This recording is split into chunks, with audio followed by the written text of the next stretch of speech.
Here on Live Now, take a look at this video coming in from our Fox 5 New York station. Here is what we know about that suspect right there on your screen. Police say the suspect has been arrested after a man was pushed onto the subway tracks near Chelsea. All of this happening Tuesday afternoon. That is according to NYPD. Now, the suspect, identified as 23-year-old Pernell Hawkins, has been charged with second-degree attempted murder and second-degree assault. The victim. Our Chief Investigative Correspondent, Pierre Thomas. Pierre, I understand you have some new info on the suspect now? I do, and I want to be very precise, Diane. I'm just going to read this new statement from the FBI. This is the most updated and detailed information we have from an official source. It says, quote, today at approximately 3:15 a.m., an individual drove a pickup truck into a crowd of people on Bourbon Street in New Orleans, killing at least 10 and injuring dozens of others. After hitting the crowd, he exited the vehicle and fired upon local law enforcement. Law enforcement returned fire and the suspect was pronounced dead at the scene. 2 law enforcement officials were injured and transported to the hospital. Now we have new information on the suspect. The suspect has been identified as 42-year-old Shamsu Din Jabbar, a U.S. citizen from Texas. He was driving.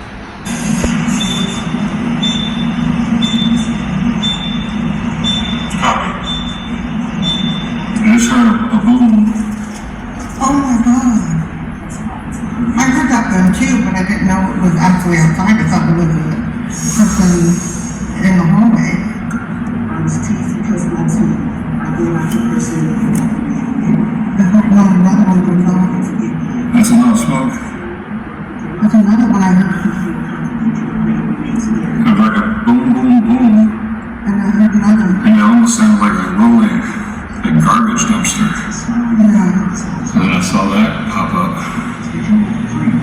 That's definitely.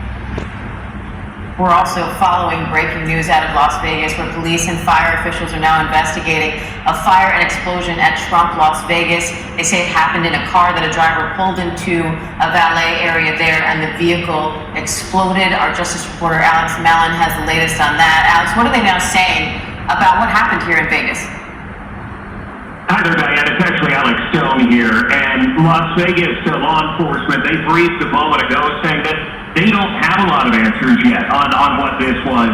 It was around 8:40 this morning. This call came in of an explosion at the Trump Tower Hotel. They know a cyber truck pulled up right to the glass entrance doors. Smoke started coming from the vehicle, and then it exploded. Now, they don't know.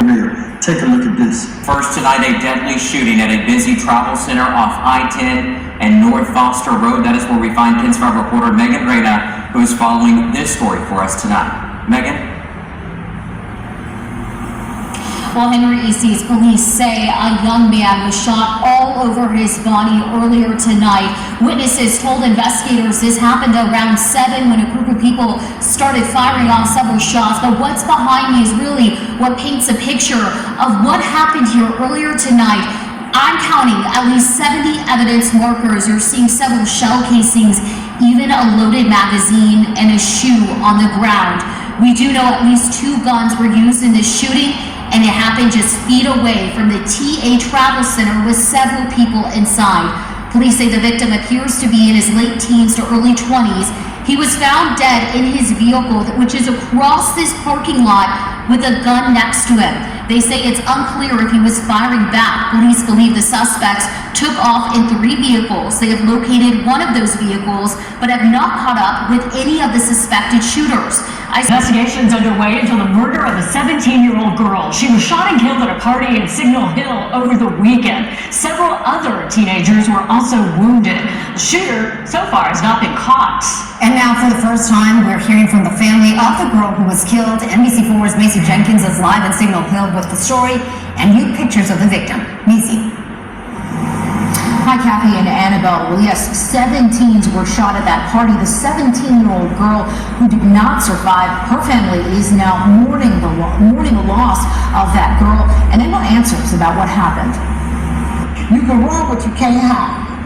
Trust me. A grandmother both furious and heartbroken over the death of her 17-year-old granddaughter Amari, shot and killed outside of a party on Burnett Street in Signal Hill on Saturday night.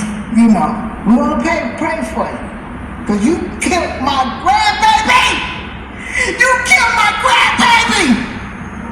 By the time the bullets stopped flying in the Bronx, 6 people were shot. Police calling the attack brazen and heartless, saying 2 gunmen shot into a crowded convenience store. Fox 5's Dorothy Giordino is live at the scene in Williamsbridge with the very latest. And Dorothy, what can you tell us about the mom being used as a human shield and her daughter? Well, let me first tell you this, Natasha. They are in stable condition at a local hospital, and that's sort of the most important thing right now. But it's just shocking. Police say they were both shot just before 5 p.m. along White Plains Road inside of the convenience store that you're looking at right behind me, 3544 White Plains Road. Investigators say that the gunman came from across the street chasing their intended targets and went inside of this convenience store. And here's where the twist comes. As the shooter was pointing his gun at the intended target, it was the intended target, according to police, that grabbed that mom and used her as a human shield while her 12-year-old daughter was standing right beside her. So if you can imagine. In other news, a mother is behind bars tonight accused of shooting and killing her daughter. CBS 17's Mary Smith is live outside of the Harnett County Sheriff's Office, which is investigating. Mary. This all happened around 2 o'clock Saturday, according to the sheriff's office, and the victim was found dead in a car. The service in progress, Raymaker Street. Senior subject yelling in the background, and a young female yelling, caller threatening to code 1 the other subject at this time. We're also receiving an additional call. Harnett County Dispatch radio traffic Saturday afternoon describes what may have happened at this home in Linden. Number 2, contract rule. Caller is the subject that shot the victim. The victim is currently sitting in a vehicle, unable to describe injuries at this time. Harnett County Sheriff's Office says it arrested and charged Victoria Crosby with the murder of her daughter, 23-year-old Tiffany Crosby. The incident happening. 2 unrelated family disputes ending with 2 parents dead and 2 children in custody tonight. 87 reporter Madison Kimber was in both of those neighborhoods for us and joins us live from our newsroom with what we're learning. Madison. David, these are 2 isolated incidents that just happened just a day apart from each other, involving very similar storylines.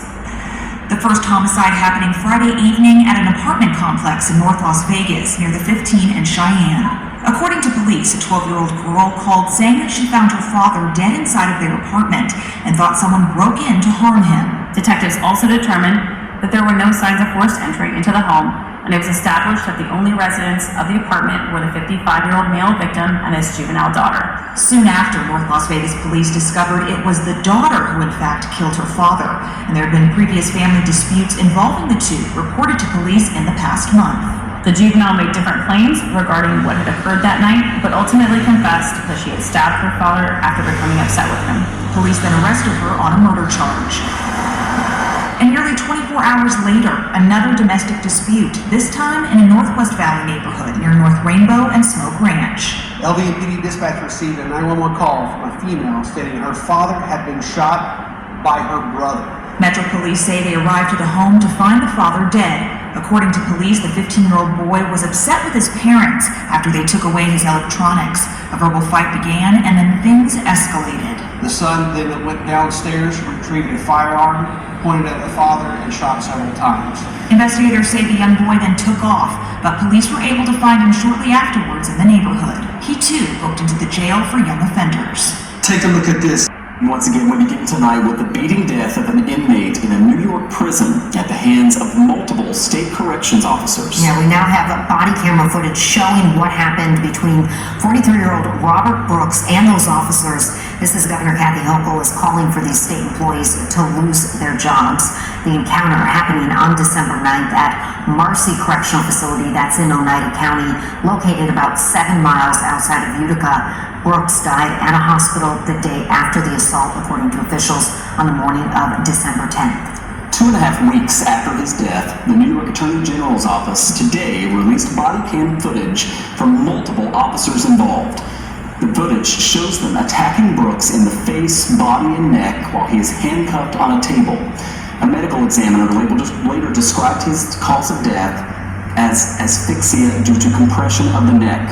A total of footage shows the bloody face of 43-year-old Robert Brooks as he is being beaten by correction officers, struck more than a dozen times, all while handcuffed. It happened the night of December 9th in the infirmary at Marcy Correctional, just outside Utica. My office investigates every case in which an officer of the law, including a correctional officer, may have caused the death of a civilian. New York Attorney General Letitia James opened an investigation last week and on Friday released body camera footage from 4 officers' body cameras. I do not take lightly the release of this video.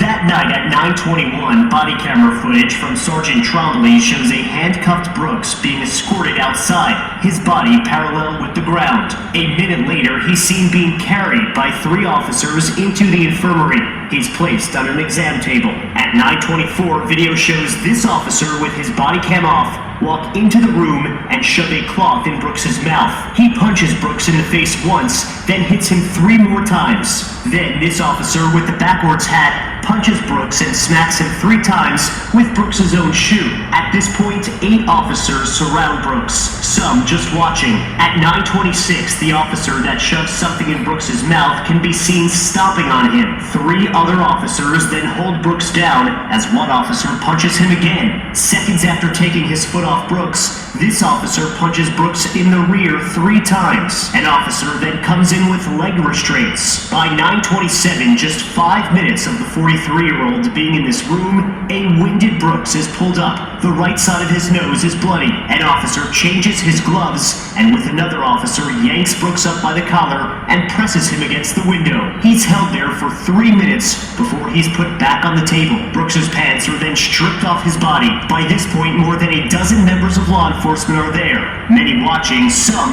seen smiling during the ordeal. This is horrific. Norman Effman is an attorney with more than 50 years of experience representing incarcerated individuals and correction officers. What's going to happen here is clear to me.